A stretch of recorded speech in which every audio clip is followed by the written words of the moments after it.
দিন ভেস্তে গেল বৈঠক, এখনো অধরা রফা সূত্র।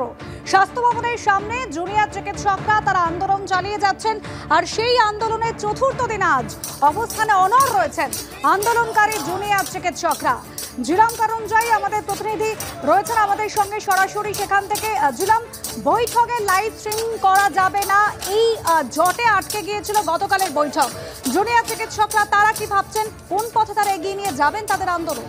একদমই, আজকে আমরা যেখানে আছি সেইখানে এই আন্দোলনের যে স্থল তার ঠিক শুরুর দিকে দেখতে পাচ্ছ যে আন্দোলনের স্থল যেখানে রয়েছে, অবস্থান যেখানে রয়েছে, সেই অবস্থানের জায়গা থেকে তারা কোনোভাবে সরবেন না সেটা বোঝা যাচ্ছে। এবং তার যে প্রস্তুতি, এখানে এই জায়গাটা হচ্ছে বেসিক্যালি ফুড কাউন্টারের মতো।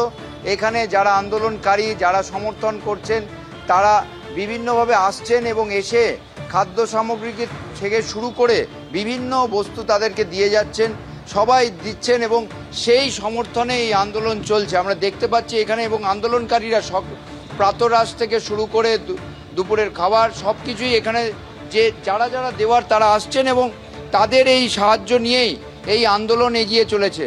দেখতেই পাচ্ছ এখানে যারা এসছেন তাদের সঙ্গে কথা বলবো। আপনারা কোথা থেকে? Medical college. আচ্ছা, আপনারা কি এখানে কোনো মেডিকেল ক্যাম্প করবেন? হ্যাঁ, আমাদের যে অভয়া ক্লিনিক যেটা চলছিল, আমরা সেই অভয়া ক্লিনিক সেট আপটা এখানে তৈরি করব। আজকেই তো এক্ষুনি তৈরি হয়ে যাবে। সেটা আমাদের এখানে 24 আওয়ার্স অভয়া ক্লিনিক চলবে। বুঝতে পারছো, অভয়া ক্লিনিক চালু করার কথা বলা হচ্ছে। তাদের সঙ্গে আবার কথা বলবো আরেকবার, যে আপনারা এখানে অভয়া ক্লিনিকটা কেন আজকে চালু?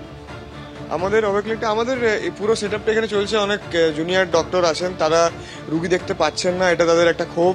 তাদের সমস্যা হচ্ছে রুগী না দেখলে তাদের কষ্ট হচ্ছে, বা আর অভয়া ক্লিনিক করলে এমনিতেও পেশেন্টদেরও অনেক সুবিধা হবে। আমরা এই সামনে মোড়ের কাছাকাছি জায়গায় অভয়া ক্লিনিক করবো, যারা দেখাতে চায় তারা দেখাতে পারে।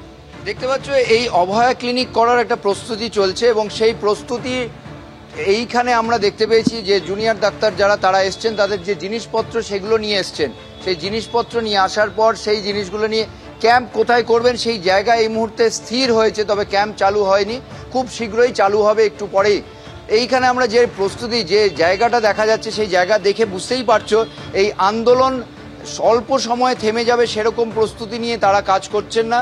এখানে এমন একটা পরিস্থিতি যে যারা যারা আন্দোলন করছেন তারা যাতে কোনো সমস্যায় না পড়েন তার জন্য আমরা কথা বলবো ডক্টর সায়নের সঙ্গে। আপনারা এই যে ক্যাম্প করেছেন এইখানটা, এই কাউন্টারটার কি দরকার? এখানে আমাদের খাবার দাবার থেকে শুরু করে বিভিন্ন ফার্স্ট এডের জিনিসপত্র এবং সাবান, হ্যান্ড ওয়াশ, ফিনাইল, ডেটল, মানে পরিষ্কার করার বিভিন্ন জিনিসপত্র যেটা লাগতে পারে সেখানে সাধারণ মানুষই এসব দিয়ে যাচ্ছেন, সেগুলো আমাদের এখানে মজুদ রয়েছে। এবং এখান থেকেই আমাদের ব্রেকফাস্ট, লাঞ্চ, ডিনার সব কিছু দেওয়া হচ্ছে। প্রত্যেকের জন্য এগুলো উন্মুক্ত, যে আসছেন আমরা সেগুলো ঠিকভাবে দেওয়ার ব্যবস্থাটা করছি। আরেকটা বিষয়, যে এইটা দেখে তো বোঝা যাচ্ছে যে সাধারণ মানুষের একটা বিপুল সমর্থন পাচ্ছেন, অথচ কুণাল ঘোষ আজকে টুইট করেছেন এক্স হ্যান্ডেলে যে অরাজনৈতিক অবস্থান, অথচ রাজনৈতিক ব্যক্তিত্বদের দেখা যাচ্ছে। রাজনৈতিক ব্যক্তিত্বদের আমরা কোনো ফ্ল্যাগ হাতে অ্যালাউ করছি না।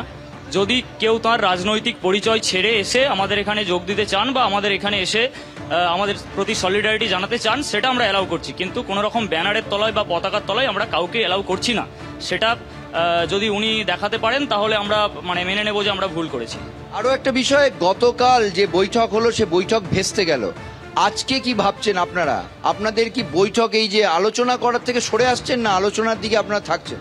আমরা সবসময় সদর্থক আলোচনাই চাইছি, যাতে আমরা এই ধরনের যে অচলাবস্থা চলছে সেটা কাটিয়ে আমরাও চাই রোগী পরিষেবার দিকে ফিরে যেতে।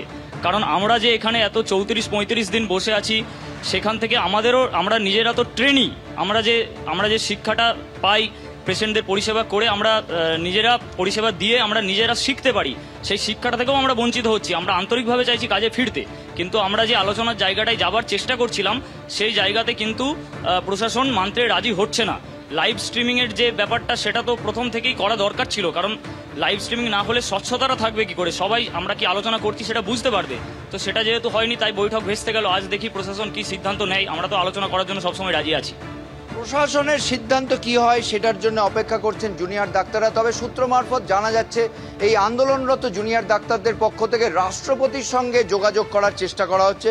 রাষ্ট্রপতিকে এই পরিস্থিতি নিয়ে আবেদন করা হয়েছিল, ইমেল করা হয়েছিল, তবে সেখান থেকে কোনো সাড়া পাওয়া যায়নি। রাজভবনের মারফত তার সঙ্গে যোগাযোগ করা যায় কিনা সেই নিয়ে একটা উদ্যোগ শুরু হয়েছে, যদিও তা নিয়ে প্রকাশ্যে এই মুহূর্তে জুনিয়র ডাক্তাররা কেউই কথা বলতে চাইছেন না। তবে এটা ঘটনা, এই আন্দোলন তারা চালিয়ে যেতে দৃঢ় প্রতিজ্ঞ, তবে সমাধান তারা অবশ্যই চাইছেন, বৈঠক তারা করতে চাইছেন, এই বিষয়ে তারা একদম স্পষ্ট।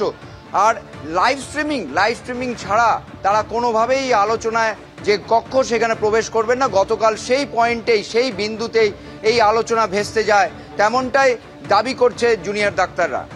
একেবারে ছিলাম আন্দোলনকারী চিকিৎসকরা এবার তাহলে চাইছেন গোটা ঘটনা রাষ্ট্রপতিকে জানাতে, যদিও এ বিষয়ে এখনো পর্যন্ত তারা কিছু বলেননি। এখনো তারা আন্দোলন চালিয়ে যাচ্ছেন, যেভাবে গত 3 দিন ধরে তারা রাস্তায় বসেছিলেন, চতুর্থ দিন আজ আন্দোলনে কিন্তু তীব্রতা এতটুকুও কমেনি।